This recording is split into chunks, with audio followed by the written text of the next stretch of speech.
Hello there and welcome to Why I Love, and in today's episode I'm going to talk about why I love high speed rail.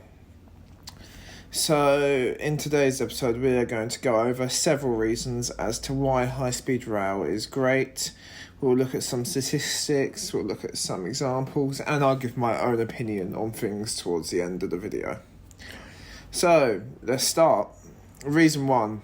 Trains solve the last mile problem, in particular high-speed rail solves the last mile problem. Now, the last mile problem, for anyone who doesn't know, is the last mile of your journey typically takes the longest.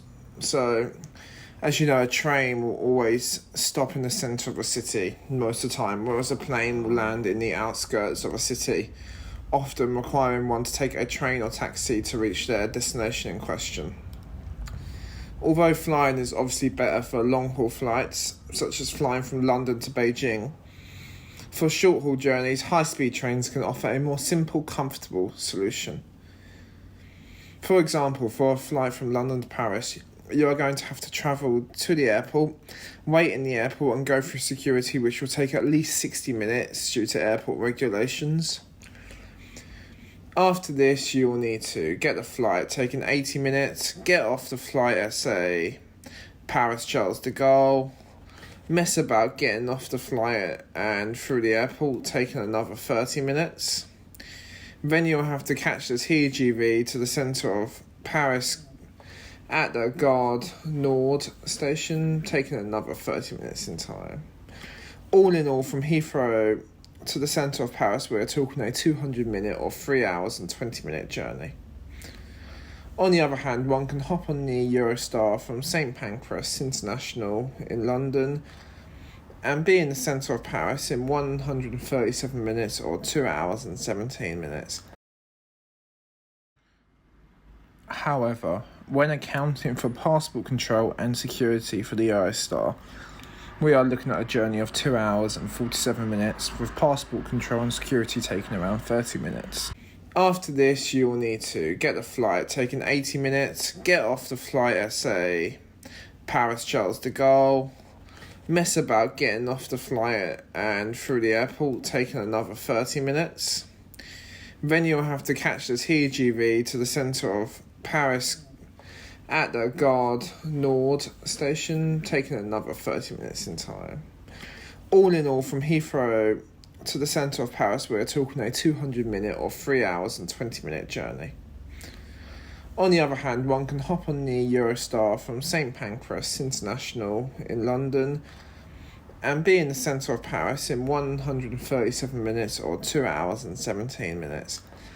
This shows the effectiveness high-speed rail can have on short-haul journeys and why a widespread adoption of high-speed rail could transform continental travel.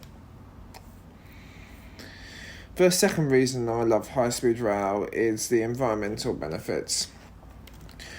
The use of high-speed rail will cut a country's greenhouse gas emissions because it will enable people to use an electrical powered train and not using dirty, fossil fueled powered cars or planes, which is very polluting, given that the electricity used to power the trains comes from a clean power source. For example, according to the HS2 project's website, HS2's long distance journeys will have 7 times less carbon emissions per kilometre than passenger cars, and a whopping 17 times less carbon emissions than domestic air travel. Bearing in mind, climate change is one of the biggest threats we as a species face. Any technology which could potentially undo some of the negative effects of climate change is valued greatly and cannot simply be ignored. Reason 3, economic benefits. One of the key aspects to any economy is efficiency.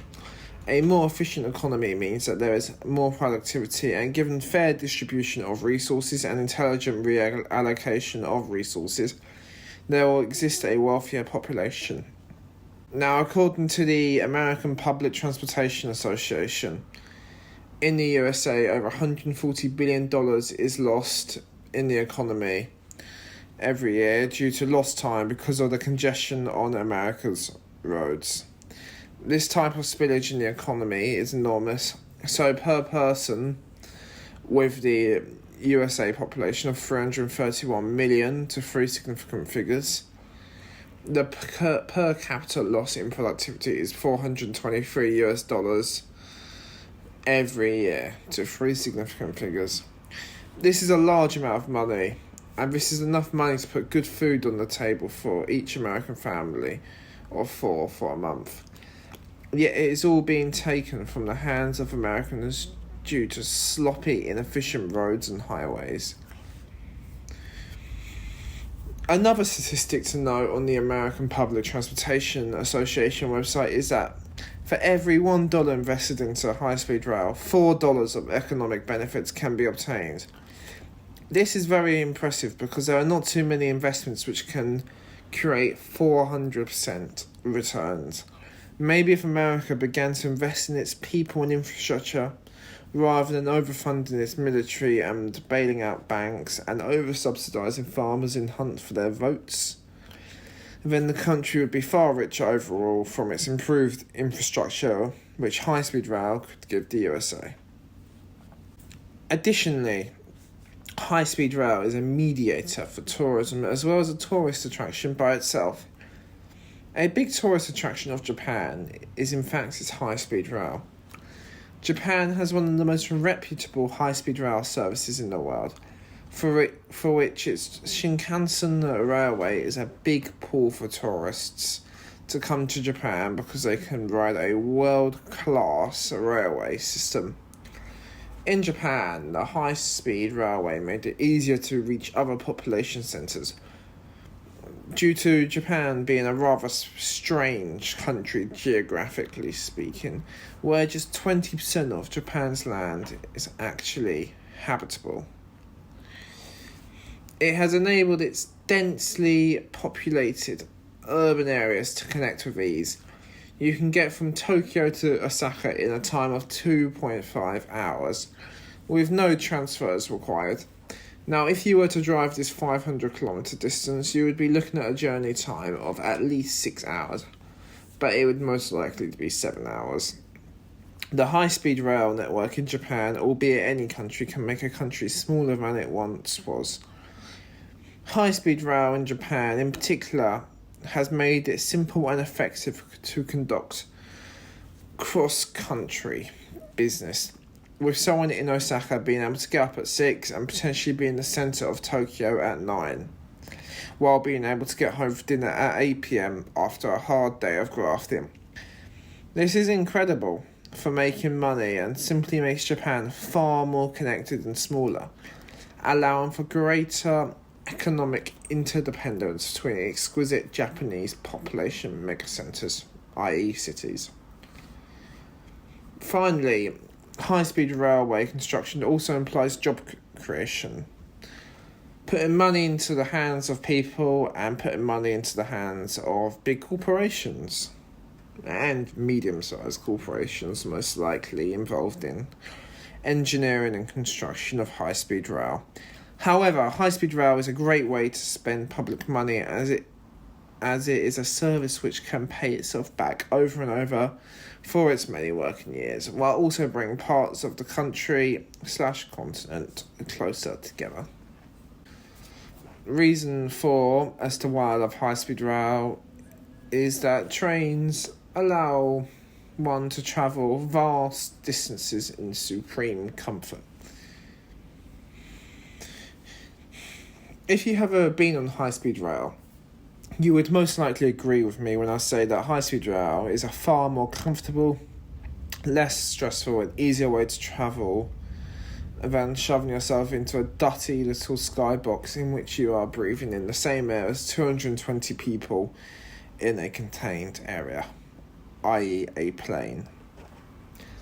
Now obviously, for transcontinental distances, for example, London to New York, planes will always be superior to trains, as trains can't travel across an ocean. But when it comes to travel within one country and within a continent, trains will give someone a far more comfortable and luxurious experience, with one being able to stretch out their legs and walk up and down a long train, avoiding them awful aeroplane cramps. Also, being able to open a window and breathe pure fresh air is the best part. I hate getting dry mouth and breathing in other people's feces molecules for 3 hours in a closed skybox. Personally, I would always choose to take high-speed railway over a plane when it is feasible, time and cost-wise, because put simply, going on a plane, especially the crummy budget ones, is all in all an extremely unenjoyable and stressful experience. So concluding, I still believe that for long distances, around 1,500 kilometres and above, or somewhere around that sort of figure, planes will always be a better form of transport until trains such as the maglev or projects such as Hyperloop become more mainstream and reality. At some point, ultra-fast railway could be reality, and I think this will be great for the global environment. Over continental distances, I believe an ever-improving train network could truly replace the airline industry for short medium haul, not long haul for a very long time though. And mass production and implementation of such trains will in the long run drive prices down. This will help our world feel smaller than it ever has, allowing more and more people, especially those from less privileged backgrounds, to get involved in intercity business and build a greater life for themselves. Thank you for listening, and you have just listened to Why I Love, and this is Why I Love High Speed Rail. For more great, interesting, fun videos and information you can learn, subscribe to the channel and hit the like button if you enjoyed the video. Thank you for listening, and goodbye.